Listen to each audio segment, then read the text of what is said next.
Hello, friends. This is Sharon from Natural Awakenings magazine, and this afternoon I am speaking with Dr.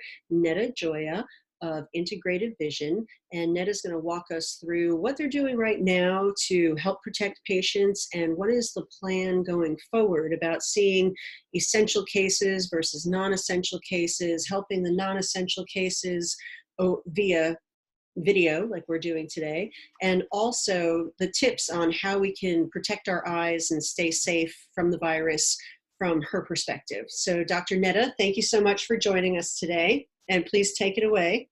Thank you so much, Sharon. I really appreciate you highlighting what we're trying to do here. And I think the community and Natural Awakenings has been so supportive in general. I do really appreciate how the practitioners in Natural Awakenings as well, they really kind of look beyond just conventional health, and we really try to look at the whole system as a whole. And it's really just, it's an honor to be a part of the team here.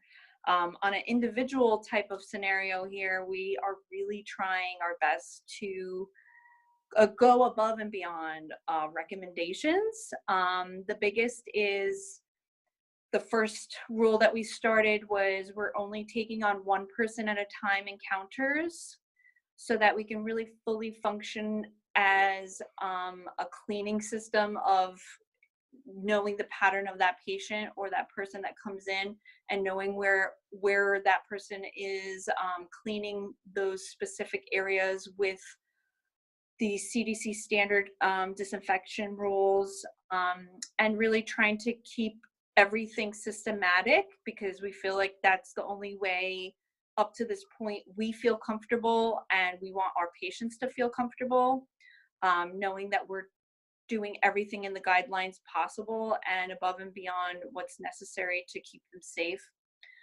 In terms of a walk-in, we go through the full questionnaire of exposure if the patient has traveled or had any encounter with other people that have traveled. And after the questionnaire is passed, we actually take a temperature right at the office door to make sure the patient does not have any type of fever. And we walk through every piece of the procedure as hands-free as possible. Our intake forms are all done online. Even the patient cards and any type of ID is done through the computer system, so we don't actually have to hand anything. But I think going forward, we're going to be having an issue where there's going to be that fine line of non-essential care to essential care, and I think that is right around the corner, where practitioners that are practicing things that or procedures that can wait should wait. I think this week is going to be a big week where we're going to find a lot of offices that are deemed unnecessary or non-urgent to close for just urgent procedures. And that's really our game plan today, where we're starting to prep for that. What I'd like to do in terms of office procedures going forward is have an outlet for emergency care, ocular emergency care. The reason is that we really want to try to keep everyone away from ERs and urgent cares that are unnecessarily, that unnecessarily have to go. So if I'm able to streamline and triage certain ocular conditions via video outlets like we have right now, it's almost like a why not. It's helping to reduce the risk of the patient and also helping to reduce any type of patient load for the ERs and urgent cares that are taking care of the coronavirus patients.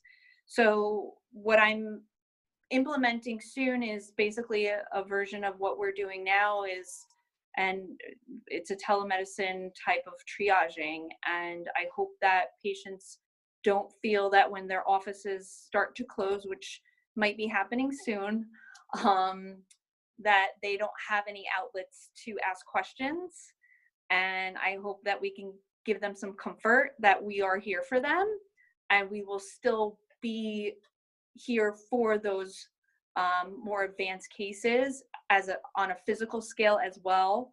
I will be able to physically see patients on urgent matters, and I will be doing it as a solo practitioner with no staff if necessary, because we still need to help people in emergency situations, or in cases that are not emergency but can turn into an emergency if not taken care of at the proper time.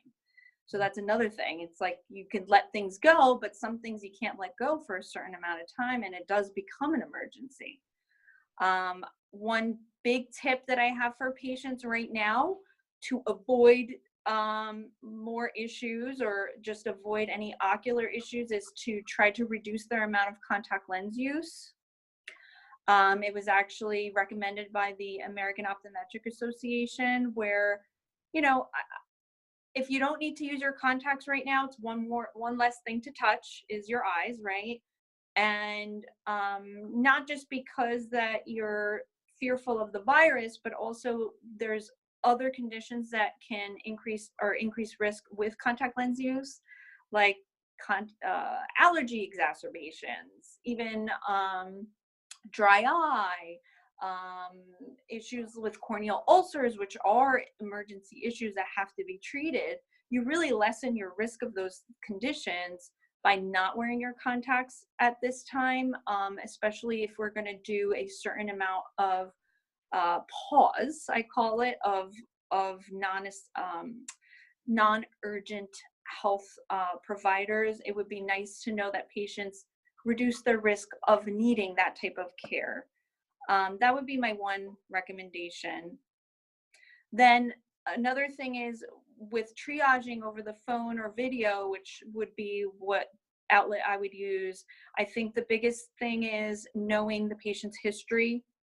It's so powerful to know what the patient has done, what their symptoms are like, and just that list of questions will be very helpful for specialists like myself to be able to triage patients and let them know if there is a necessity that they should go into the emergency room, because the risks outweigh the benefits. And I think if we all come together as a community, and these small little helpful things that we can do to help the community as a whole, we're going to keep ourselves healthier without being exposed to virus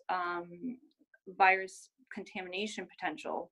So, you know, we're just trying to be the best that we can be in this time, and give patients the capability of knowing that there is some comfort for other health related issues outside of the coronavirus. Thank you, Dr. Neda. So what's the best way for people to get in touch with you if they do have concerns and they don't want to go out into anyone's office but want to seek expert advice? What's the best way to get in contact with you?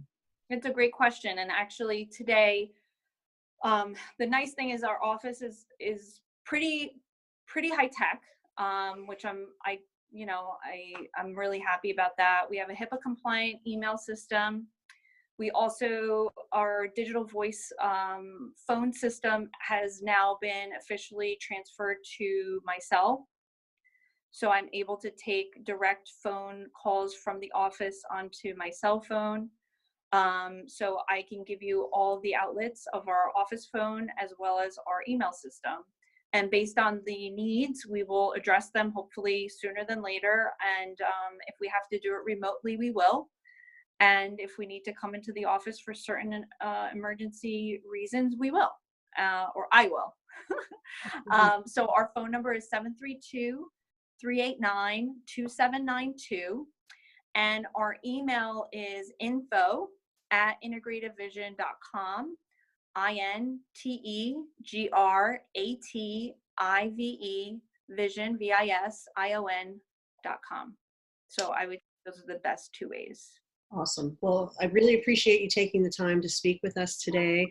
I would love the opportunity to touch base with you again next week, because I think it's really important to reinforce with our readers that there are resources available and ready to help if help is necessary. So thank you so much. Of course. Thank you for having me. And I really wish everyone the safest possible upcoming month or months, and that we just have to stick together, whether it's by hand or now virtually, and we'll find a way to get through this. We will. And I love your spirit, and the rest of our community shares it. So thank you, and have a great day and stay safe. All right. Thank you, Sharon. Thank you. Bye-bye.